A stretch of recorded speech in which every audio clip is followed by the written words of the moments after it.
हे बंदी छोड़ दयाल जी, तुम तक हमारी दौड़े। जैसे काग जहाज का सूजत और न ठोरी।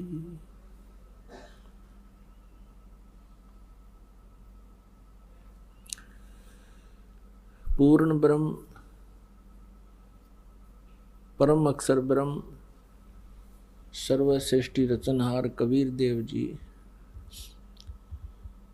ये हम सभी आत्माओं के जनक हैं। ये हम सबके उत्पत्ति करता है। उसी परमेश्वर की असीम कृपा से आप जी यहाँ सत्संग के अंदर उपस्थित हुए हो। पुण्यात्माओं, परमात्मा कबीर देव जी स्वयं सतलोक से आते हैं, जहाँ हम सभी का उद्गम स्थल है, जहाँ हम सभी उत्पन्न किए गए थे, जहाँ हम रहा करते थे, वो सतलोक है। सतलोक का अर्थ है शाश्वत स्थान। शाश्वत मीन सदा रहने वाला, जिसका कभी नाश ना हो। हम वहाँ रहा करते थे सतलोक में। हमारा जन्म और मृत्यु नहीं होता था, वृद्ध अवस्था नहीं थी। वो अनाम्य लोक है। अनाम्य का अर्थ होता है जिसमें कोई रोग ना हो। एक अनामी लोक है, वो अलग है। अनाम्य का अर्थ होता है जिसमें कोई रोग ना हो। हम उस लोक में रहा करते थे और हम अपनी गलती के कारण, अपनी नासमझी के कारण, हमने वहाँ एक भयंकर भूल करी, जिस कारण से हम सभी यहाँ काल के जाल में फंस गए। ये काल का लोक है, जो श्रीमद् भगवत गीता अध्याय नंबर 11 के श्लोक 32 में खुद कहता है कि मैं काल हूँ अर्जुन, अब सभी को खाने के लिए आया हूँ, सबका नाश करूँगा। अर्जुन श्री कृष्ण को बहुत अच्छी तरह जानता था। श्री कृष्ण अर्जुन के साले थे, क्योंकि श्री कृष्ण की बहन सुभद्रा अर्जुन से ब्याही थी। और उसके पश्चात भी उस समय जब वो काल प्रकट हुआ, काल आया, प्रवृत्त हुआ, श्री कृष्ण जी के शरीर में प्रवेश होकर के और फिर शरीर से बाहर निकल के उसने अपना विराट रूप दिखाया, श्री कृष्ण का शरीर ओझल कर दिया। तब अर्जुन पूछता है कि हे महानुभाव, आप कौन हो? मैं आपसे अपरिचित हूं, मैं बहुत भयभीत भी हूं। इससे सिद्ध है कि वहां वो श्री कृष्ण जी नहीं थे, काल था। वो काल बोल रहा था। श्रीमद् भगवत गीता जी का ज्ञान इस काल भगवान ने दिया है श्री कृष्ण जी के शरीर में प्रवेश करके। तो वो स्वयं कहता है कि मैं काल हूं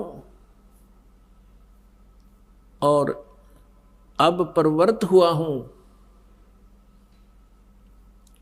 यदि श्री कृष्ण गीता जी का ज्ञान दे रहे होते तो ये शब्द प्रयोग नहीं करते और न ही अर्जुन को ये पूछने की आवश्यकता पड़ती आप कौन है। ये वो काल है जो प्रत्येक कार्य, प्रत्येक कर्म ये धोखे से करता है, प्रत्येक को मिसगाइड रखता है, किसी को भी सत्य से परिचित नहीं होने देता। और गीता जी अध्याय नंबर 4 के श्लोक 5 और 9 में ये खुद कहता है, अर्जुन तेरे और मेरे बहुत जन्म हो चुके हैं, तू नहीं जानता, मैं जानता हूं। मेरे जन्म और कर्म अलौकिक हैं।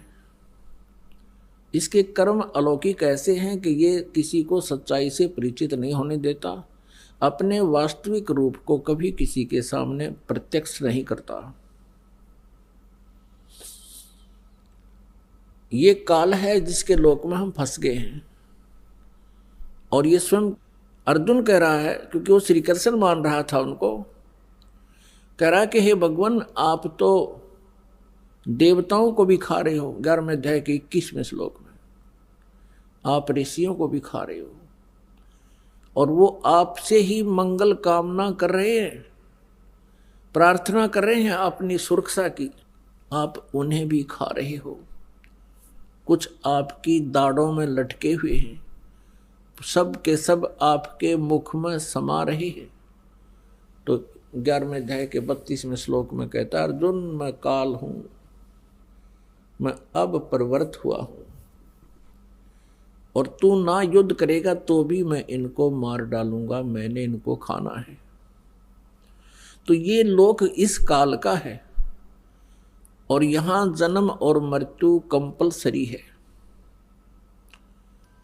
क्योंकि इसको काल भगवान को एक श्राप लगा हुआ है 1,00,000 मानव शरीरधारी प्राणियों का नित आहार करने का। पुण्यात्माओं, जैसे ये स्थूल शरीर तो यहाँ रह जाता है, हम तो इसके काम लगे रहते हैं, कोई जमीन में गाड़ देता है, कोई सवा कर देता है, संस्कार कर देता है, जला देता है, कोई जल प्रवाह कर देता है, कोई वैसे जंगल में डाल देता है। ये स्थूल शरीर को नहीं खाता, इसके अंदर सूक्ष्म शरीर है, और सूक्ष्म शरीर के अंदर पूरे जीवन में मानव शरीर के अंदर जितने भी ये व्यसन करता है, आहार करता है, उसका सूक्ष्म तत्व समावेश हो जाता है सूक्ष्म शरीर में। और उस सारे 1,00,000 मानव शरीरधारी प्राणियों को तपतशिला के ऊपर एक बहुत बड़ी, तपतशिला माने अपने आप गर्म एक तवे जैसी पत्थर की टुकड़ी, उसके ऊपर डाल देता है। वो सब तक गर्म रहती है, बहुत बहुत गर्म होती है, और सभी प्राणियों को उसके ऊपर डाल देता है। फिर वो वहाँ प्राणी ऐसे तड़प तड़प कर जैसे खील भुन्या करें, ऐसे चटक पटक करते हैं, और वो मरते नहीं सूक्ष्म शरीर में, पीड़ा बहुत होती है।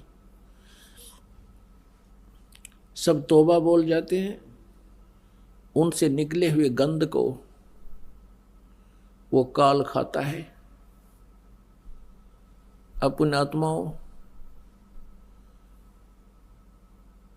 जिसका उद्देश्य ही यहाँ खाना है, मारना है, और इसीलिए जन्म और मृत्यु यहाँ कंपलसरी है, तो ऐसे लोक में हम रह रहे हैं। अब ये गीता ज्ञानदाता ज्योत स्वरूपी निरंजन भी कहलाता है, 21 ब्रह्मांड का स्वामी है, 21 ब्रह्मांड का मालिक है, प्रभु है, राम है। इसको ब्रह्म भी कहते हैं, ब्रह्म, और इसी को सरपुरुष भी कहते हैं, जो गीता जी अध्याय नंबर 15 के श्लोक 16 और 17 में 3 पुरुष बताए हैं। एक सरपुरुष, सरपुरुष ये खुद है, ये ज्योत स्वरूपी निरंजन भी कहलाता है, ये काल भी कहलाता है। और एक अक्षर पुरुष, अक्षर पुरुष 7 शंख ब्रह्मांड का स्वामी है, 7 शंख ब्रह्मांड का स्वामी, 7 शंख, नील पद्म शंख, वो अक्षर पुरुष कहलाता है। अक्षर का अर्थ होता है जिसका नाश ना हो, अविनाशी। लेकिन वास्तव में ये अक्षर पुरुष, जिसे परब्रह्म भी कहते हैं, ये भी अविनाशी नहीं है, इसकी भी आयु सीमा है। इसीलिए गीता जी अध्याय नंबर 15 के श्लोक 17 में कहा है कि उत्तम पुरुष तु अन्य परमात्मा इति उदाहरते, यह लोक तरम आविश्य विवर्ती अवैश्वर है।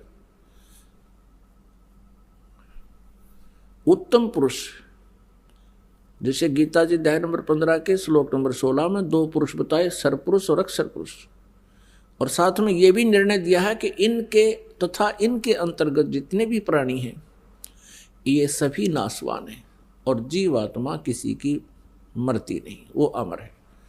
इसलिए 17वें श्लोक में 15वें अध्याय के तुरंत कहा है कि उत्तम पुरुष तु अन्य, यानी पुरुषोत्तम, पुरुष उत्तम, उत्तम पुरुष, उत्तम माने श्रेष्ठ, पुरुष माने प्रभु, यानी अच्छा भगवान। तो इसका मतलब है कि दोनों अच्छे नहीं है, सरपुरुष भी और अक्षर पुरुष भी। इसलिए उत्तम पुरुष अन्य बताया है और उसी को परमात्मा कहा जाता है। और वही तीनों लोकों में प्रवेश करके सबका धारण पोषण करता है, वो है वास्तव में अविनाशी परमात्मा। अब यहाँ ये भ्रमित संत ऋषि गुरु आपको भ्रमित कर सकते हैं। 15वें अध्याय के 18वें श्लोक में गीता जी में ये सरपुरुष गीता ज्ञानदाता कहता है कि मैं लोक वेद के आधार से पुरुषोत्तम प्रसिद्ध हूँ, क्योंकि मेरे अंतर्गत, मेरे 21 ब्रह्मांड में जितने भी प्राणी मेरे पराधीन हैं, उनसे मैं उत्तम हूँ, उनसे श्रेष्ठ हूँ, उनसे तगड़ा हूँ।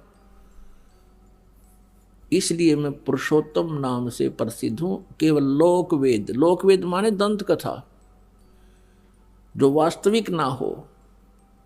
जैसे हम अभी तक श्री ब्रह्मा जी, श्री विष्णु जी, श्री शिव जी को अजन्मा कहा करते थे, सुना करते थे। इनके कोई माता पिता नहीं, इनको सर्वेश्वर, महेश्वर, मृत्युंजय, कालज्य, सर्वेश्वर कहा करते थे। ये लोक वेद था, ये दंत कथा थी। वास्तव में इनके इतिहास में लिखा है, इनकी जीवनी में लिखा है कि नासवान है और इनकी जन्म मृत्यु होती है। इनकी माता दुर्गा है और पिता ज्योति निरंजन काल, ये सरपुरुष है। ये स्वयं भी स्वीकार करता गीता जी अध्याय नंबर 10 के श्लोक नंबर 2 में कि मेरी उत्पत्ति को न तो देवता जानते हैं, न ये सिद्ध पुरुष और न ये ऋषि जानते हैं, क्योंकि ये सभी मेरे से उत्पन्न हुए हैं। तो पुण्यात्माओं, वो पुरुषोत्तम कोई और है, और वो पुरुषोत्तम रहता कहाँ है? वो शाश्वत स्थान में रहता है,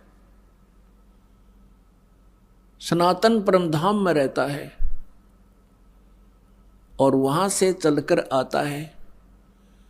हम सभी आत्माएं उस परम अक्षर ब्रह्म सत्य पुरुष कबीर देव जी की हैं। वो हम सबका पिता है, चींटी से लेकर हाथी, रंग से लेकर राजा तक का। लेकिन यहाँ काल ने हमें अपने स्वरूप से ही अपरिचित करा दिया, हमारे वास्तविक ठिकाने से हमें गुमराह कर दिया। यहाँ जन्म मरण का विधान हमें फाइनल बता दिया, अपने आप को इसने निराकार सिद्ध करवा दिया। क्योंकि ऋषि महर्षियों ने परमात्मा पाने की चेष्टाएं की, क्योंकि आत्मा परमात्मा से बिछड़ने के उपरांत उसी दिन से इसकी खोज में लग गई, क्योंकि आत्मा को परमात्मा के अभाव का बहुत गहरा धक्का लगा।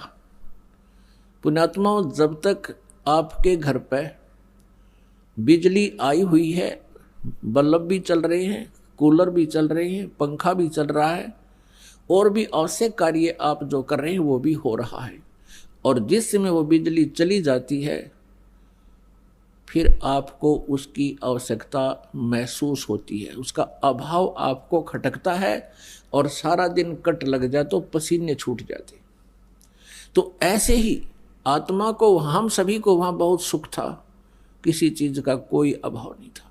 जो ही हम इस काल के साथ यहाँ इसके लोक में आए, हमारा वो लाइट चली गई, परमात्मा से मिलने वाली राहत हमें समाप्त हुई, खत्म हुई।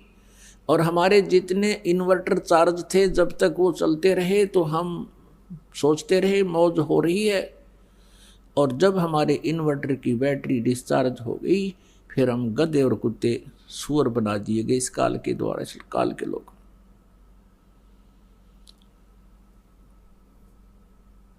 तो पुण्यात्माओं, उस परमेश्वर की तलाश हमने उसी समय से शुरू हो गई, क्योंकि सबसे पहले हम सभी को इस काल ने अपने कृत्रिम स्वर्ग लोक में रखा, कृत्रिम, बनावटी, नकली, और वहाँ हमारी ही पूंजी को हमें ही देता रहा।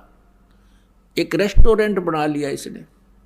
हम जो वहाँ राम नाम की पूंजी लेकर आए थे, उस रेस्टोरेंट में इसने हमसे छीन ली, और सुविधाएं जो देता था उसके चार्जिंग शुरू कर दिए, उसके चार्ज हमसे लेने शुरू कर दिए। जब हम कंगाल हो गए, पृथ्वी पर पटक दिए, कुत्ते और गधे सूअर बना दिए, और मनुष्य जीवन, एक मानव जीवन इसलिए हमें देना पड़ रहा है क्योंकि इसको परमात्मा ने एक श्राप लगा दिया।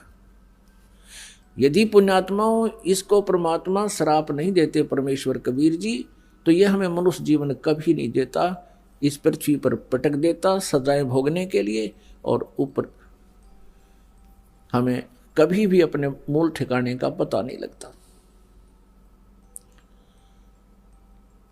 ये रहम किया भगवान ने। तो वो परमात्मा, ऋषि महर्षियों ने परमात्मा के पाने का प्रयत्न किया। वेद परमेश्वर कबीर जी द्वारा दिए गए थे 500 वेद, इस काल भगवान ने उनमें से 4 रख लिए, एक नष्ट कर दिया, 5वां वेद सूक्ष्म वेद।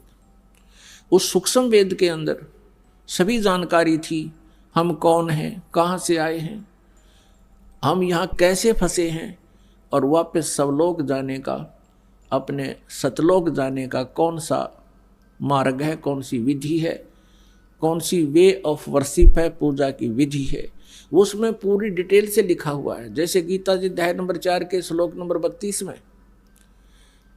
गीता ज्ञानदाता कहता है कि जो आपने ज्ञान सुना है अध्याय नंबर 4 के 25 से लेकर 31 तक, कोई कैसी साधना करता है, कोई देवताओं को पूजता है, कोई केवल योग अभ्यास ही करता है, कोई स्वाध्याय करता है, कोई अहिंसा के कठिन व्रत रखता है, मुंह पर पट्टी बांध ली, नंगे पैरों घूमना, ये सब साधनाएं कर रहे हैं, लेकिन अपनी अपनी साधना को ये पापनाशक ही जानते हैं।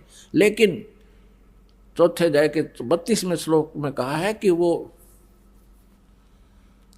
वास्तविक इन यज्ञों की जानकारी, यज्ञ माने धार्मिक अनुष्ठानों की जानकारी, सच्चिदानंद घन ब्रह्म की वाणी में, ब्रह्मणे मुखे, ब्रह्मणे मुखे माने सच्चिदानंद घन ब्रह्म यानी परम अक्षर ब्रह्म की वाणी में विस्तार से कहा गया है।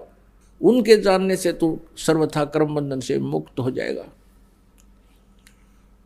तो वो ज्ञान इस काल ने छुपा दिया और मूर्ख बनाने के लिए कह दिया कि तू किसी संतों से पूछ ले, मैं नहीं जानता।